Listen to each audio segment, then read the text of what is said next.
Hi, my name is Dr. Brendan McCarthy. I am the Chief Medical Officer of Protea Medical Center in Tempe, Arizona. Thank you so much for tuning into my podcast. Welcome. Today, we're going to be closing out the final part of our series we did on migraines. And at the end of these series, what I like to do is go through your questions that you've been posting. Some of these questions have been posted to Instagram, some to YouTube. Wherever we have a platform where there's a little Q&A section or comment section in the end, I try and look through those. So Evelyn, our producer, and I look through those, and we try and find the ones that really kind of so say several of you have the same question. We take those and we put them together and we make one answer that answers all of them. Or if one really stands out that's unique that I think is important to kind of pinpoint, from practicing medicine, doing this for a long time, sometimes someone will ask a question. I'm like, yeah, someone's asked that before. That's a good question. That's important to focus on. So whenever we do these videos, that's the point of it. And I want to say this to you. Sharing information and knowledge with you is really important to me to do it well. It's not a product I'm selling, and it's not a service I'm selling. I'm not selling anything, but what I want to do is transfer information that's helpful. To the degree I'm able to do that, I think I'm successful. I love this work.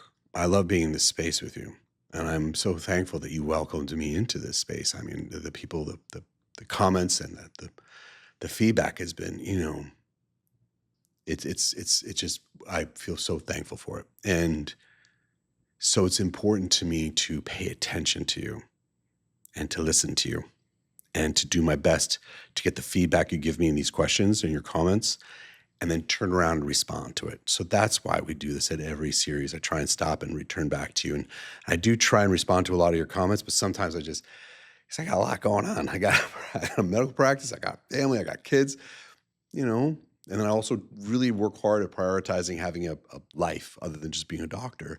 So I want to walk my walk. So this is important to me. And to the degree that it's helpful to you, I'm doing a good job. And to the degree that I'm missing it, let me know. So let me jump into this. But before I do, one more thing, and I like to say this and repeat it to you. If you value what we do, if the material that I'm providing with you has benefit, please subscribe. And whatever platform you're on, there's a little button somewhere on there. Just hit that subscribe button.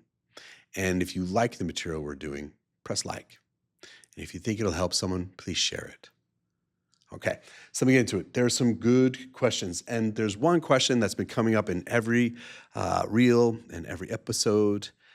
Lately, it's been very common. And it's been something that's been kind of popping around the background for a while. This one is by Helga Purkaren. Helga Purkaren. And she wrote, can you explain more also about progesterone? There's so many women that have issues. It helps immediately with the sleep, but after some of us, they have this creepy nightmares or they have very anxious sleep. In the morning, they feel like they're zombies. It's because of too much progesterone, too little progesterone, too high. What's going on?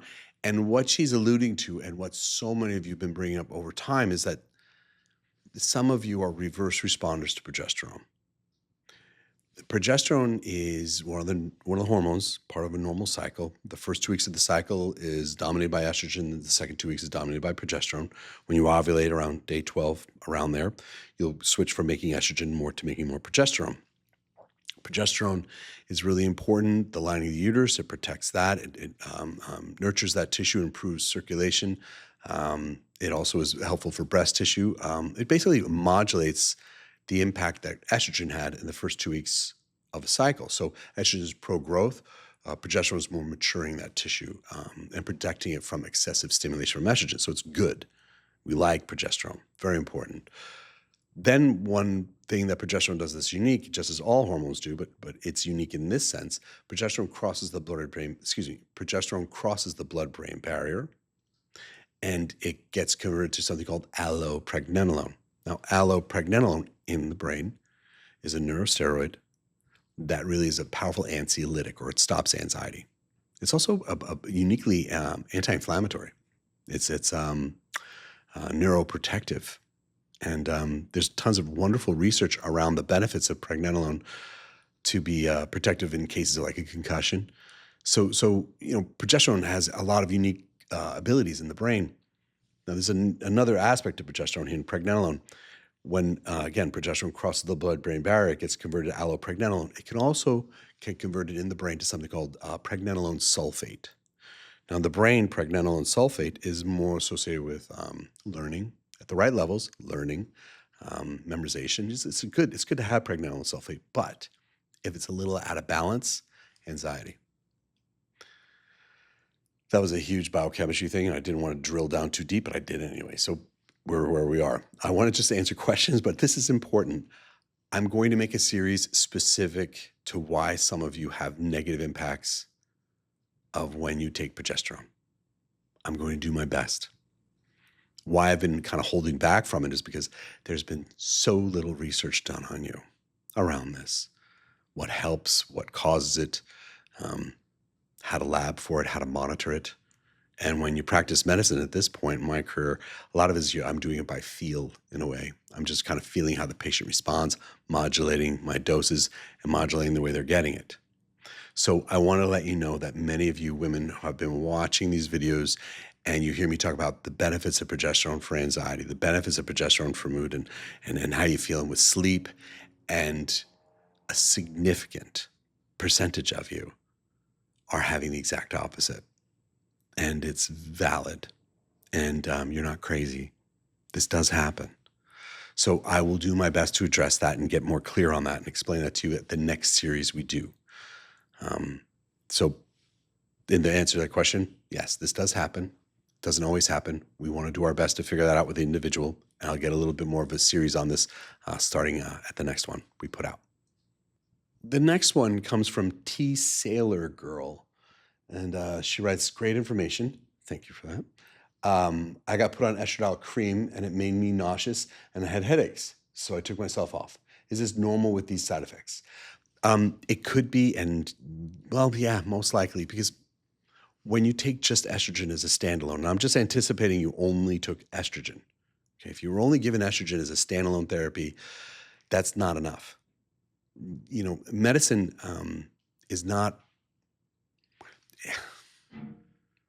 I listen to you and I see you and I read everything you guys write. And I want you to know that all of you have a very similar experience of medicine where you're not really seen as a whole person.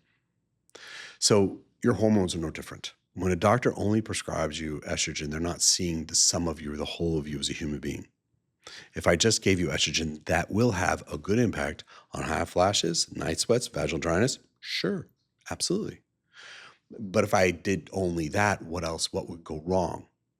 What goes wrong is that if I'm going to be bolstering up just one part of your endocrine system without creating balance within it, I'm not paying attention to you as a whole person. I'm just trying to just manage your symptoms. You need progesterone with that estrogen. A normal cycle with a woman throughout her life, estrogen and progesterone are balanced with each other. If you're just promoting just growth with just estrogen, you're going to create side effects. And those side effects, PMS in nature, you're going to see women with, bloating. You'll see women with GI distress, of course. You'll also see migraines, more headaches, it's breast distension, breast pain. A lot of times they give women only estrogen as a therapy if they don't have a uterus. But they don't think, what about the breasts? Estrogen is going to stimulate that tissue as well. So on a standalone therapy without progesterone, yes, it's common to have that side effect. Does that mean you should throw the estrogen out? No. It just means your doctor should be better about prescribing you a more balanced approach, which would be including progesterone. So, the takeaway from this is never do just a standalone estrogen, no matter what. Never just do a standalone estrogen. You deserve better.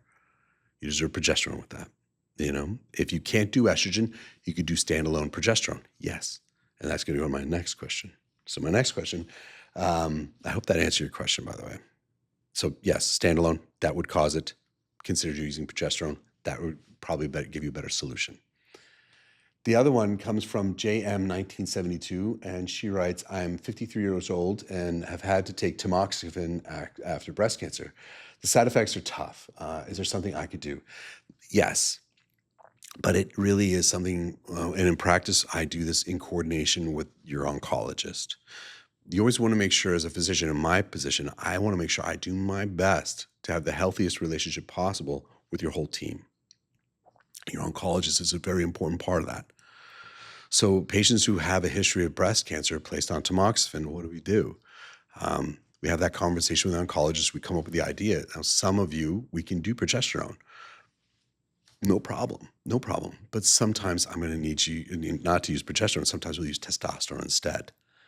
And those hormones, what do? Progesterone can have a real positive impact on a lot of the hot flashes. It can help quite a bit with that. It'll help with a lot of those symptoms associated with menopause. Testosterone is a little bit better. And what I'm going to say is this, because testosterone in a woman, you're going to help benefit with her bone density.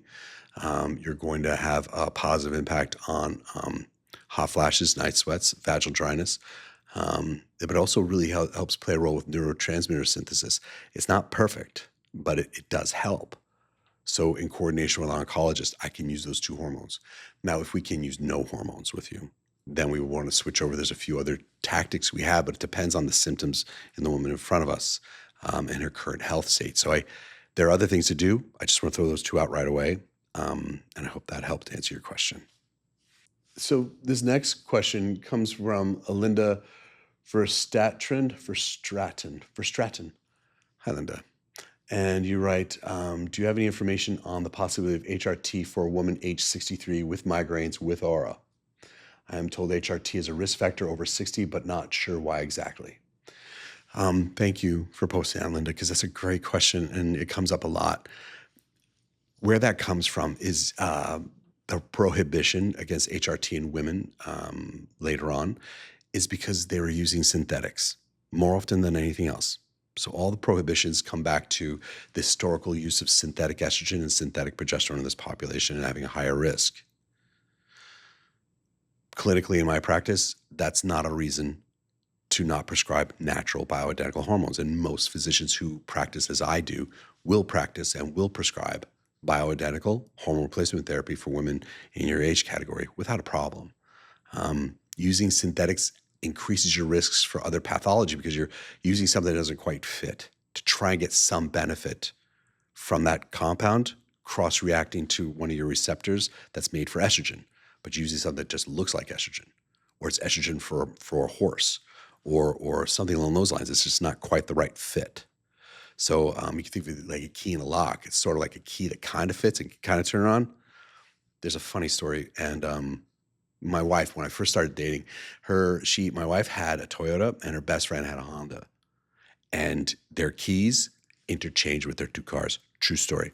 But it was weird because if you use Jen's key in Celeste's car, you turn it on and the radio didn't work and the lights didn't work, but everything else worked. It's the weirdest thing in the world. And so I think of that a lot. It's the key is kind of the right one, so it kind of does it, but doesn't do it completely. So synthetic hormones, by keying you and doing it a little better, you can give you some benefit. But if you're keying it a little weird, what else could go wrong? Hormones are made to be balanced with each other, and your body was made to have estrogen, estradiol, and progesterone. You're supposed to have those as a part of who you are as a human being. Your doctor's goal is to give you exactly the amount that will fit with you and create a good balance with you. And then your doctor's other role is to make sure those levels are staying consistent and healthy with regular lab work. In my practice, do it every 6 months. So I advocate for that for you. You deserve this. And I want you to know that I would think it's an important thing to use.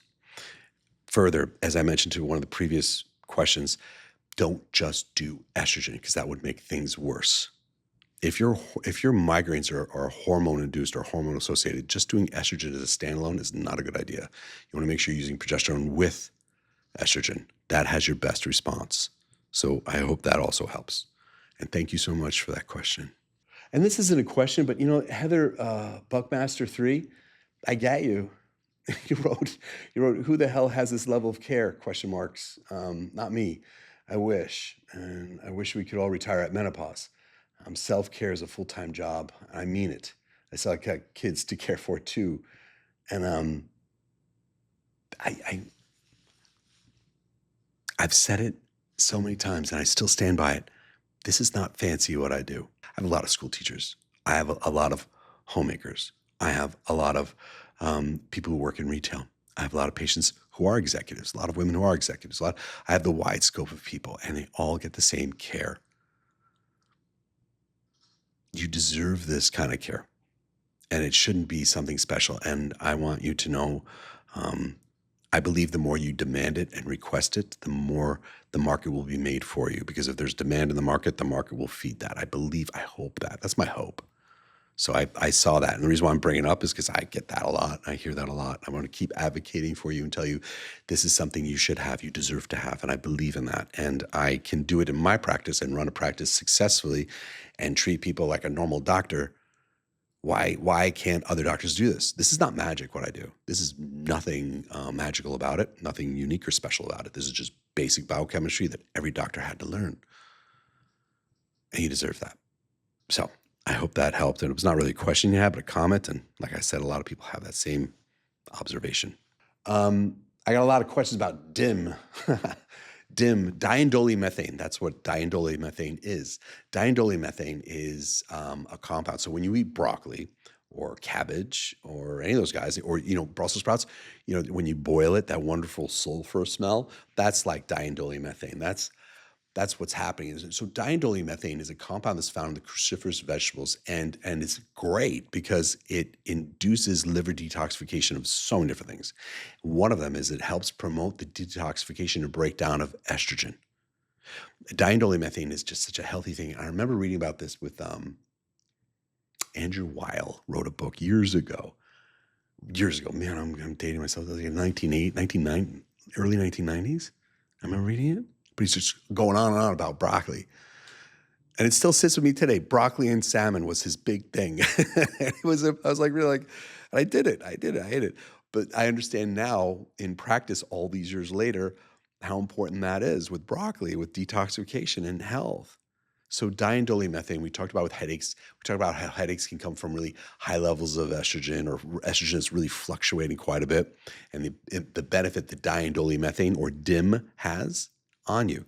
And in that reel and in that episode, we talked about how eating broccoli and cabbage is good. And I want you to do that first. That's my first push. But if we can't do enough of it, I push the supplement. I'll use a supplement.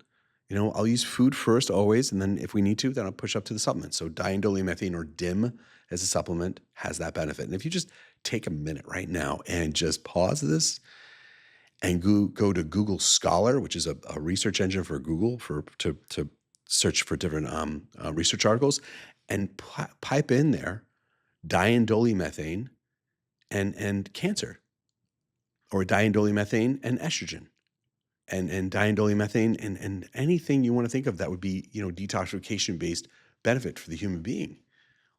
A lot of it really, that was a real roundabout way of saying just look for cancer. It's honestly, it's at the end of the day, the body eliminating things that don't belong. And if things belong, if things are not eliminated that don't belong and they stay in the body, they're going to start creating that inflammatory response. You're going to have that problem in the body, that oxidative problem. And that's cancer does spring from these things. Other things diindolylmethane does is it helps promote you to detoxify the more harmful aspects of estrogen. So this is a good thing to do and a good thing to consider. Just research it. You'll see. I'm not pushing anything crazy on you, and I'm not telling you what brand to get. Well, all right. I had a woman whose estrone, the inflammatory estrogen, I was running her labs. Her estrone was like 1,000, which is not normal. That's insane, by the way. That's an insane estrone. I've never seen that in my life the first time I met her. And this is like, 15, 16 years ago. Put her on DIM and did some adjustments to her life, and it worked. She's much better. Everything was good, labs, everything in a good place. And then, 2 or 3 years later, I'm running her labs again. All of a sudden, her estrone starts to come back up. And I was like, what? It didn't go that high again, but it started coming up. I was like, what's happening? And what happened was that she switched the brand of DIM. She was taking diindolylmethane. She switched the brand. And the new version of it, it said 200 milligrams per capsule, but there's no way. So what I did was I switched her back to the original brand we were using, and it worked. It went right back down. This highlights a problem we have in the vitamin industry. There's no oversight in that industry. So when they say 200 milligrams per capsule, there's no guarantee there's 200 milligrams per capsule. So I don't work for any of the supplement companies I'm about to name. I have zero financial interest in them, and I don't want any financial interest in them. I've had a few of them ask me. I do. I get people ask me, would you promote our this or that?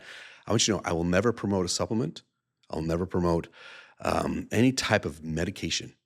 It's the brands that I use for DIM, that you can get on Amazon or you get online from a lot of different places. Metabolic Maintenance is a good brand. I've used them for forever since I started practicing medicine. They're good. Designs for Health is the one we use the most in my practice currently. I know them. I know them as the individuals who started the business. They're good people. I've had a lot of experience working with them over the years. So they're another brand I use a lot. There's Thorne. There's going to be Pure Encapsulations. And another one would be Douglas Labs. I've used Doug Labs for quite some time as well. This is not exhaustive, that list I just threw out at you, but it's just the ones I just have used. And I've seen the lab work reflect that it worked. It's important to be aware that if you try to get a discount on this, it may not go well. And food is always going to be your best choice on that one. So you're eating broccoli, you're eating broccoli. Okay? So I hope that helped with that question. This one was from Kata Lisp, Katalisp, Katalisp, Catalisp. I think it's Catalisp. You wrote down that progesterone birth control gave me horrible migraines. What was that about? She's curious. That is an awesome question. That was not progesterone that you were taking. It's a synthetic. It sucks. This really sucks because it's like a rosemary under the name. This is not progesterone you were taking. It's a synthetic variant of it. So if you look at the molecular structure of progesterone, it looks like one thing, and you look at what you were taking, different. The reason why they're using it is because they can patent it. Medroxyprogesterone acetate, the most common synthetic. There's other synthetic versions of progesterone that are out on the market. I know that. I was just making fun of MPA because it just rolls off the tongue so easy. Medroxyprogesterone acetate. But medroxyprogesterone acetate, it'll bind to that estrogen receptor and it'll modulate it, which is good. And it helps with the line of the uterus, and it'll help with breast tissue to a small degree, but it's mostly the line of the uterus it's sparing. That's where it does its best work. If you consider that great work, but it does, it helps there. And it'll be enough to suppress your own pituitary from ovulating. So synthetic progesterone-based pill, or the mini pill, has that benefit. Where does it go wrong, and why did you feel crazy? It's because nothing in that pill that you took will cross the blood-brain barrier and convert to allopregnanolone. Nothing that you took in that pill will have any benefit at the GABA receptors in the brain for anxiety. Nothing in there is going to be, as a neurosteroid, lowering inflammation in the brain. There's absolutely no benefit using that mini pill or the synthetic progesterone in the pill you're taking. Does that mean your pill is garbage? No. And I'm not here to put down oral contraceptives. I have a long history of not liking oral contraceptives. It's not because I don't want women to have contraceptives. Not at all. And I know contraceptives are an important part of women's health, and I'm there with you, and I know all the reasons why, and I respect that deeply. It's just that the side effects that they cause in you, they never get informed consent. They never truly explain to you what contraceptives can do. So I want you to know I'm not a big fan of them because the impact they have on sex hormone binding globulin alone, causing a permanent reduction in your natural testosterone levels. You never signed on for that. I never saw a woman ever sign on for that. And then you see a woman in her 40s after doing a lifetime of oral contraceptives have zero libido, and the impact that has on her personal life. And that's not fair because she never agreed to give that part of her life up. Big time. Big issue with it. But anyway, back to progesterone. I'm not going to get too pulled into contraceptive controversies, but so that why not stop it? So they, Brendan, well, if I'm taking the mini pill and I'm having migraines, should I stop? Well, hold off before you stop and give this consideration. When we have that with our patients, we prescribe them oral micronized progesterone as a sublingual troche. If we can only get them a capsule, we'll figure that out. The dose-wise, we get the best dose by using the one that dissolves sublingually. But if we have to give them the pill version, we probably have to use a higher dose. But when I give that to a woman, that progesterone crosses the blood-brain barrier. That progesterone will have the benefit to the brain. That's the one. So if your migraines are induced by a decrease in your progesterone from allopregnanolone being depleted, if that's what's causing your migraines, by us giving you natural micronized progesterone, that will fix that, if that's what that is. Will taking oral micronized progesterone impact the mini pill? Awesome question. No, no. Think about what the mini pill is doing. The mini pill, the only role it's going to be having for contraceptive is going to get up into the pituitary and tell you, your pituitary, like, there's enough here. So your pituitary will not ovulate. So it's going to inhibit ovulation, basically. I mean, there's a little more steps involved, but that's the big picture of it. So long as you have the pill happening on a regular basis, you're not going to ovulate. Birth control is intact. Me giving you oral micronized progesterone is just a little extra over the top to get up in here to have that benefit. This is one of those conversations you want to have with your prescribing physician to make sure they're on the same page with you. You should, if you're getting it from two different doctors, pill from one doctor, progesterone from the other doctor, those two doctors should know each other.